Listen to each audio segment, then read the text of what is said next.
Hey everybody, welcome back to Plum Figgy. This is Tammy, and today we're going to be decorating the cover of this journal. So as you can see, well, right now I'm just trying to prepare my workspace so I don't get glue and things all over it. But as you could see from the cover there, yep, I used some texture paste through a stencil.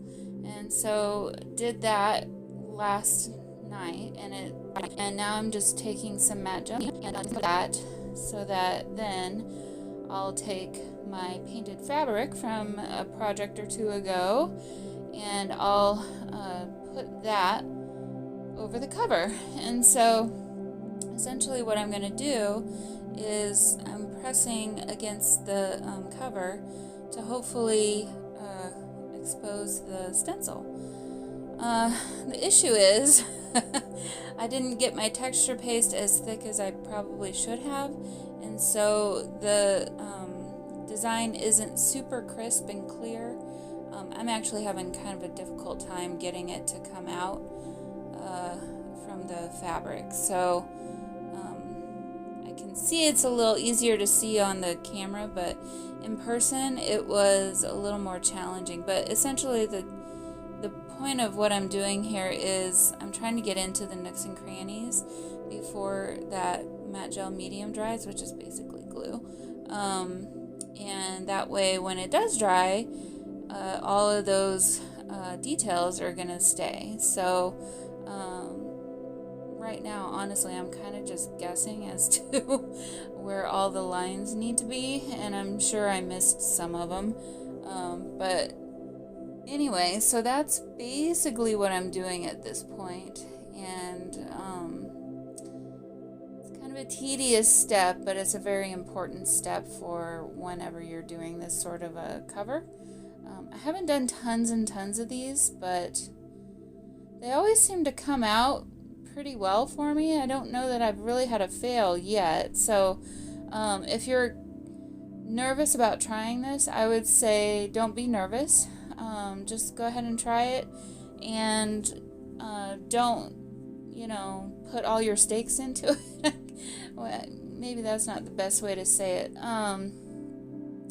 You have to be afraid of you can't be afraid of failing, because that's part of learning. You're not always going to get it right perfect the very first time.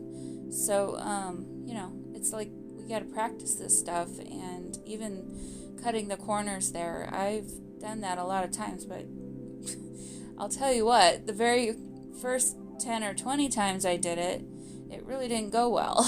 So, those things, they take practice. So that's kind of basically what I'm saying. So anyway, I didn't mean for this to be a pep talk video, but I guess it may be.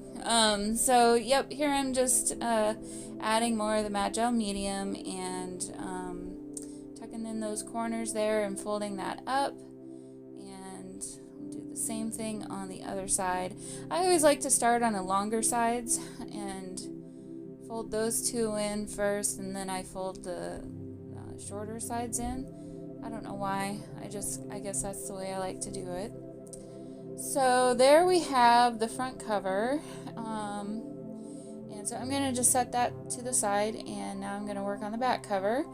And as you can see, I'm using the formerly front cover of the book as the back cover. You're never going to see the title through the paint there, but essentially doing the same exact thing. So just adding my matte gel medium, and this time, because my room is so hot, I decided to do half of the cover, put it down, and then finish the other half, so that because my glue was just drying so fast. So smoothing it down, and now I'm just cutting my corners again. If you want to see this in a slower speed, I will link another video that I've done where I go into detail about how I do this, but this is definitely the sped up version. So yeah, again, just doing the same thing as before. like to start on my longer sides and then work on the short sides after that.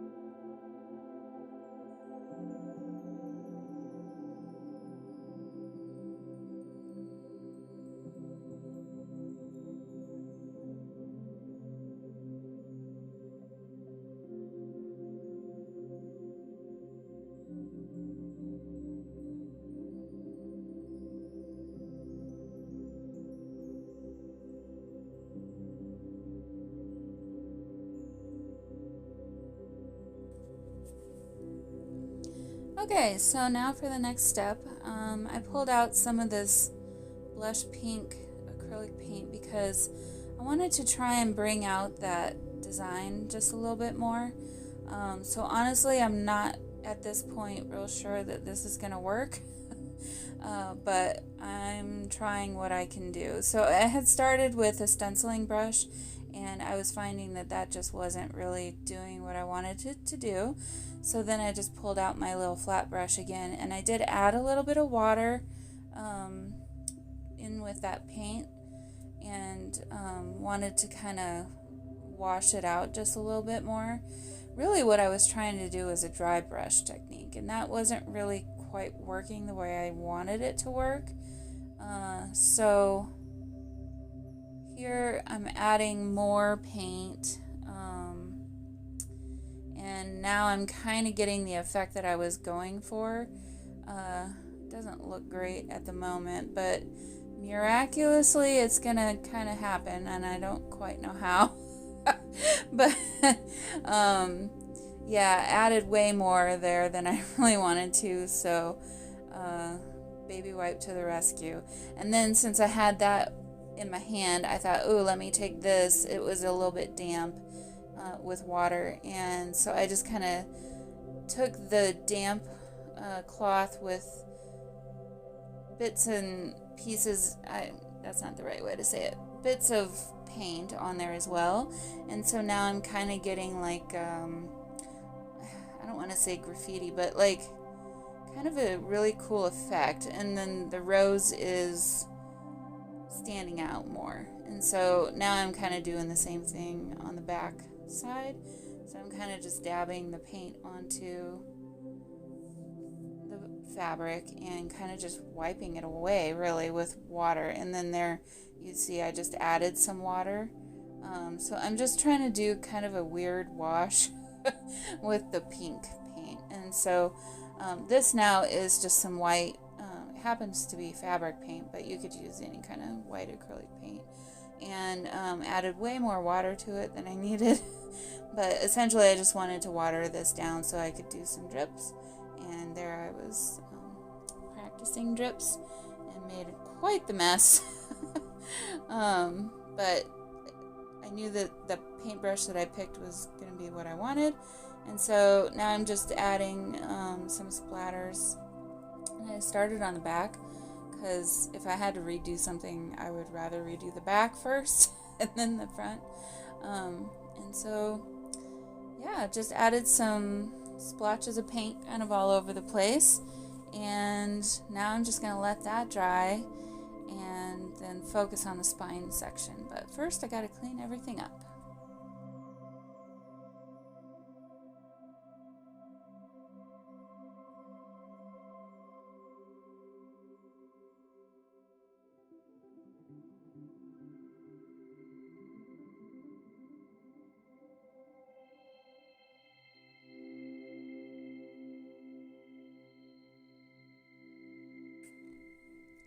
Okay, so as you can see, now that it's dry, those covers really look cool.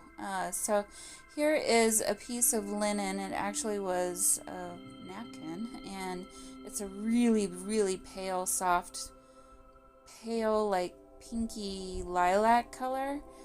So it was actually perfect to use as the spine material. So literally just now taking my matte gel medium again, using that as my glue, and so I'm going to do the exact same thing that I did with the covers, and just add a thin layer of glue onto the cardboard that I had prepared earlier, and we're going to stick that into the middle, and then now is the time to attach the covers to the spine piece. So you want about 1/8 of an inch between your piece of cardboard of your spine to the front or back cover that you're adding.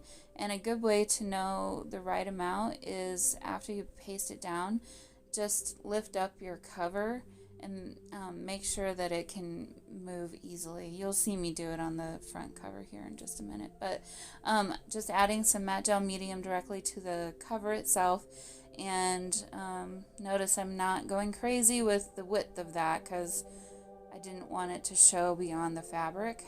So there you saw me kind of play with the width of between the spine and the cover.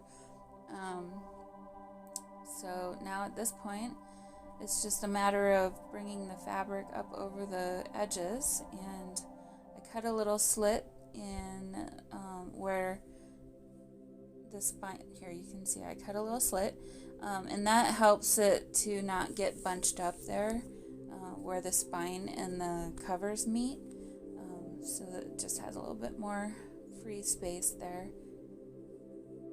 A little bit more glue, making sure everything's all nice and secured, and that's basically it. So from there I'm going to add some Tyvek material just to add some extra strength, and that's gonna do it for me. So hope you guys enjoyed this, and I'll come back in the end. I've got quite a few of these little journals that I'm working on. You're seeing one of them, but there's gonna be quite a few of them available, so I can't wait to share all of them with you. So that's it for me today, guys. I'll see you in the next one.